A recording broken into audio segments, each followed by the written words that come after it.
नमस्कार, मैं हरेंद्र। आशा करता हूँ कि आप लोग सभी निरोग और स्वस्थ होंगे। किसी भी शख्स का चेहरे से, उसके हाव भाव से यह जरा भी अंदाजा नहीं लगाया जा सकता है कि उसके दिलो दिमाग में क्या चल रहा है और वह किस तरह से जो है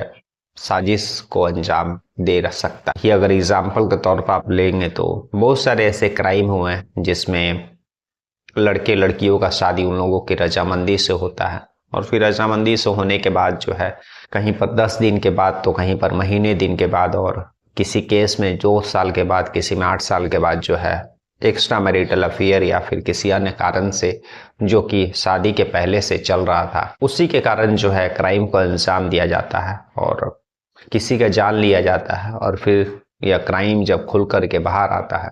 तब यह बहुत सारे ऐसे केसेस में जो है लोगों को हैरानी भी होती है कि वह शख्स जिसने क्राइम को अंजाम दिया है वह ऐसा काम कैसे कर सकता है। उसके चेहरे और उसके हाव भाव से लोग विश्वास नहीं कर पाते, लेकिन जो सच्चाई रहता है वह तो सच ही रहता है। आज की कहानी भी एक ऐसी ही कहानी है जिसमें एक सीधी सादी लड़की, पढ़ने लिखने में भी अच्छी, और जो है कोई देखकर या फिर उसके बारे में जब लोगों को पता चला तो लोगों को विश्वास नहीं हो रहा था कि एक वह लड़की जो है इस तरह से क्राइम को अंजाम दे सकती है। दरअसल ये कहानी जो है दरअसल ये कहानी जो है यूपी का एक जालौन जिला, और उसी जालौन जिला में एक कठोर नाम का एक गांव है और उसी गांव में एक पुष्पा नाम की लड़की रहा करती थी। शुरू से ही पढ़ने लिखने में ठीक और बेहद खूबसूरत भी थी। 3 साल पहले 2021-22 के करीब में जो है उसी गांव से नज़दीक जो है एक डाकोर गांव है, वहीं पर एक ऋषि तिवारी नाम करके एक लड़का रहता है। उसी के साथ जो है पुष्पा का शादी होता है। ऋषि जो था वह पेशे से किसान था, लगभग 20-22 बीघा उसके पास जमीन था, तो वह सारी चीजें वह देखा करता था। घर में जो है कहीं से कोई चीज का कमी नहीं। अब पुष्पा का शादी जो है 2022 में उससे ऋषि तिवारी से होता है और शादी होने के बाद जो है पुष्पा वहीं पर उसी के ससुराल यानी अपने ससुराल में रहती है। धीरे धीरे जो है परिवार आगे बढ़ता है। पुष्पा शुरू से ही पढ़ना लिखना चाहती थी और जब शादी उसका नहीं हुआ था तभी उसने इंटरमीडिएट कंप्लीट कर लिया था और वो आगे जो है ग्रेजुएशन करना चाहती थी। लेकिन शादी के तुरंत जो है 3 सालों में 2 बच्चे भी हो जाते हैं, जिसके कारण पुष्पा के ऊपर जो है परिवार का जिम्मेदारी बढ़ गया।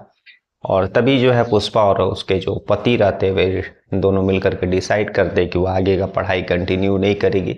जहाँ तक उसने इंटरमीडिएट किया है वहीं तक रखते हुए जो है आगे की पढ़ाई वह ड्रॉप करेगी। तो यह सारी चीज़ें जो है दोनों की रजामंदी से जो है पुष्पा का वह पढ़ाई अपना छोड़ देती है और परिवार जो उसके जो दोनों बच्चे रहते हैं और पति, इन सारी चीज़ों का वह देखभाल करने लगती है और उसी में अपना जो है जीवन आगे बढ़ाने लगती है। धीरे धीरे समय बीतता है, तभी जो है 27 मई 2025 का दिन आता है। जो है पुष्पा अपने पति के साथ जो है अपने मायके के लिए, जालौन के लिए निकलती है और जालौन मोटरसाइकिल से शायद दोनों निकलते हैं और जब जालौन पहुंचने के नज़दीक ही रहते हैं तभी जो है पुष्पा अपने पति ऋषि तिवारी को कहती कि उसको एक सहेली से गांव के पास में ही मिलना है, आप घर पर चलिए, मैं आती हूँ। जो पति रहता है ऋषि तिवारी वह दोनों बच्चों को लेकर के अपने ससुराल यानी पुष्पा के घर थोड़ा सा ही दूरी पर था वहां पहुंचता है। पुष्पा सहेली के घर बोल करके आ रही है पीछे से, ऐसा वह बोली थी। लेकिन जब वह ससुराल पहुंचता है यानी पुष्पा के घर तो काफी पुष्पा का इंतजार करता है, लेकिन वह पहुंचती नहीं है। उसका फोन नंबर मिलाता है लेकिन पुष्पा का कहीं से कोई भी पता नहीं चलता। 27 तारीख को ऐसा सारा चीज उसके साथ वाकया होता है। 28 को नजदीकी थाना में गुमशुदगी का रिपोर्ट दर्ज कराता है। पुलिस सारा चीज, फोटो और बाकी चीजें लेकर के गुमशुदगी का रिपोर्ट दर्ज कर लेती है और फिर जो है वह और जगह जो उसकी सहेलियां और बाकी लोग रहते हैं रिश्तेदार, उन लोगों से भी पूछताछ करता है, लेकिन कहीं से भी पुष्पा का कुछ पता नहीं चलता है। धीरे धीरे जो है समय बीतता है और तभी जो है मई से जून बीत आ जाता है और 7 जून को जहां पर वह रिपोर्ट लिखा है तो उसी थाना के जो लोग रहते वह ऋषि तिवारी को बुलाते हैं और बताते हैं कि जो है उत्तराखंड में एक जगह है जिसका नाम भीमताल है और वहीं कि पुलिस से जो है एक फोन आया है कि जिस तरह से तुमने अपने पत्नी का कद काठी और बाकी चीजें जो फोटो तुमने दिया था उसी से मिलता जुलता एक शव जो है उन लोगों को बरामद हुआ उत्तराखंड में। जब यह बात ऋषि सुनता है तो वह परेशान हो जाता, घबरा जाता, आश्चर्य हो जाता है कि आखिर जो है वह यूपी के उस छोटे से गांव में रहता और फिर जो है उसकी पत्नी का क्या कनेक्शन हो सकता उत्तराखंड में। तुरंत वह उत्तराखंड के लिए निकल जाता है यूपी से और 9 तारीख को जो है वहां पहुंचता है। पुलिस वाले उसको मॉर्चरी यार्ड में लेकर के जाते और जब शव तो लगभग पूरी तरह से गल गया था, लेकिन इसके ऊपर वस्त्र, जो कपड़े थे और बाकी चीजें जो उसके बैग वगैरह थे उससे पहचान लेता है और वह अपने पत्नी पुष्पा के रूप में उसकी पहचान करता है। अब पुलिस जब शव का पहचान हो जाता है तो उसका मोबाइल नंबर और बाकी चीज़ें लेकर के तफ्तीश आगे बढ़ाती है। फिलहाल में तो पुलिस को कहीं से भी कोई एंगल शक का इस तरह का एक्स्ट्रा मैरिटल अफेयर का मिलता नहीं है, क्योंकि कोई भी जानकारी शशि कुमार जो है वह पुलिस को देता नहीं है। अब पुलिस जो है पुष्पा का जब फोन नंबर मिलता है तो बड़ी ही बारीकी से उसका CDR रिपोर्ट और सारा लोकेशन ट्रेस करती है। अब 27 मई को जो है पुष्पा जिस दिन गायब हुई थी वहां का उस दिन का जो है उसका लोकेशन और CDR रिपोर्ट सबसे इम्पोर्टेंट था। और जब पुलिस उस चीज का तफ्तीश करती है, उस चीज को बारीकी से उसकी जांच करती है, तो पता चलता है कि 27 मई को जो है यूपी में लोकेशन दिखाई देने के बाद सीधे उसका लोकेशन दिल्ली पहुंचता है और दिल्ली से 1-2 दिन रुकने के बाद जो है सीधे उत्तराखंड की और उसका मोबाइल लोकेशन जो है पता चलता है। उत्तराखंड में कुछ दिन वह रुकती है पुष्पा और उसके बाद से वहीं से उसका जो है गायब हो जाती है। उसका जो है शव पुलिस, उत्तराखंड पुलिस जो है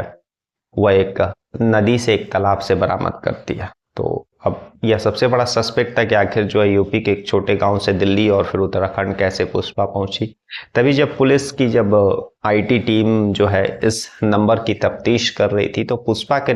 साथ 27 मई को जब पुष्पा लापता हुई थी उसी समय से उसके साथ जो है एक अननोन नंबर भी हर जगह गांव से दिल्ली और दिल्ली से फिर जो है उत्तराखंड और जितना दिन वहां रुकी थी उसके साथ जो एक नंबर रिफ्लेक्ट हो रहा था। अब पुलिस उस नंबर का जो है डिटेल्स चुपके से पता करती है तो पता चलता है कि वह नंबर जो है किसी अभिषेक नाम के लड़के का है। पुलिस वापस जो है पुष्पा के पति ऋषि तिवारी से पूछती है, तब ऋषि बताता है कि जो अभिषेक नाम का लड़का जो है उसी के घर के बगल में रहता है और दिल्ली में वह जॉब भी करता है। अब पुलिस जो है उस ऋषि को उठाती है और उठाने के बाद जब कड़ाई से पूछताछ करती है तो सारा कहानी खुलता है। जो अभिषेक जो है वह दरअसल ऋषि तिवारी के घर के बगल में रहा करता था और उसके बाद जो है वह दिल्ली में जॉब किया करता था। तो जब वह गांव पे रहा करता था और दिल्ली में रहने के बावजूद जब वह गांव महीने में 1-2 बार आया करता था तो वह ऋषि तिवारी के घर जाया करता था और इसी घर आने जाने के दौरान जो है ऋषि तिवारी की जो पत्नी रहती है पुष्पा उसके संपर्क में आती। फिर धीरे धीरे लोगों का बातचीत, फिर फोन नंबर एक्सचेंज होता है और फिर एक्स्ट्रा मैरिटल अफेयर शुरू हो जाता है। और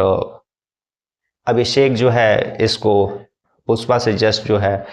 ऐश मौज के लिए अपना रिश्ता रखा था, लेकिन रिलेशन वगैरह सारा चीज लोगों का बनने के बाद जो है लगभग 1.5-2 साल से पुष्पा और जो है अभिषेक का रिलेशन चलता है और लास्ट में जो है पुष्पा अभिषेक पर जो है शादी के लिए और इन सब चीज़ों के लिए फोर्स करने लगती है और अभिषेक किसी भी कीमत पर जो है पुष्पा से शादी नहीं करना चाहता था, क्योंकि वह जानता था कि उसका एक अच्छा खासा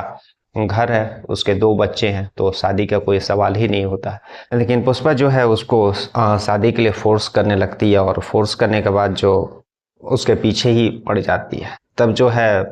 शुरुआत में तो जो अभिषेक पुष्पा को समझाता है लेकिन पुष्पा मानती नहीं है। तभी जो है अभिषेक जो है साजिश रचता है, वह उस दिल्ली बुला लेता है। इसी के कारण जो है 27 जून को जो है अपने मायके जाने के बहाने जो है पति को यह बोल करके वो अपने सहेली के घर आ रही है, वह सीधे उस छोटे से गांव से जो है दिल्ली निकलती है जहाँ पर अभिषेक जॉब कर रहा था और फिर उसके साथ मिल करके वे लोग घूमने के लिए उत्तराखंड पहुँचते हैं। और उत्तराखंड पहुँचने के बाद जो है अभिषेक पहले से उसके दिलो दिमाग में जो है साजिश चल रही थी, वहीं पर किसी तालाब में घूमने के दौरान जो उसको धक्का दे देता है और फिर वहां से फरार हो जाता है। तो इस तरह से जो है अभिषेक ने इस साजिश को अंजाम दिया और उसके बाद 2-3 दिन के बाद जो है 9 जून को जो है पुलिस पुष्पा के शव को बरामद करती है। उसके बाद बरामद करने के बाद जो है जैसा कि गुमशुदगी और लावारिस लाश जब मिलने के मामले में होता है कि जो एक थाना जो है देश के अलग अलग जितने भी थाना रहते हैं उन लोगों से जो अपना रिपोर्ट सारा शेयर करती है, तो इस केस में भी वही हुआ। और इसी के कारण जब उत्तराखंड पुलिस उस लावारिस लाश का सारा डिटेल्स अन्य पुलिस स्टेशनों से जब शेयर करती है, तो जो है इस पुष्पा के बारे में जो है उस जहाँ पर उसका पति गुमशुदगी का रिपोर्ट दर्ज कराया था वहाँ के डिटेल से मैच कर जाता और फिर जो है उस लावारिस लाश का जो है पुष्पा के रूप में पहचान होता। और फिर जब पुलिस तफ्तीश करती है तो उसके असली कातिल अभिषेक तक पहुंचती है। तो आज की कहानी यही थी, जहाँ जिसमें एक अच्छी खासी लड़की जो पढ़ने में भी अच्छी और देखने में भी खूबसूरत, कहीं से कोई शिकायत नहीं, और लेकिन शादी के लगभग 2 साल के बाद किस तरह से एक्स्ट्रा मैरिटल अफेयर में पढ़ करके जो है अपने ही जान मतलब अपने ही कातिल तक वो पहुंचती है और फिर जो अपना ही उसको अपने हाथों से जो अपना प्राण गंवाना पड़ता है। तो कल लोग फिर ऐसी किसी कहानी के साथ मिलेंगे, तब तक के लिए नमस्कार, जय हिंद, जय भारत।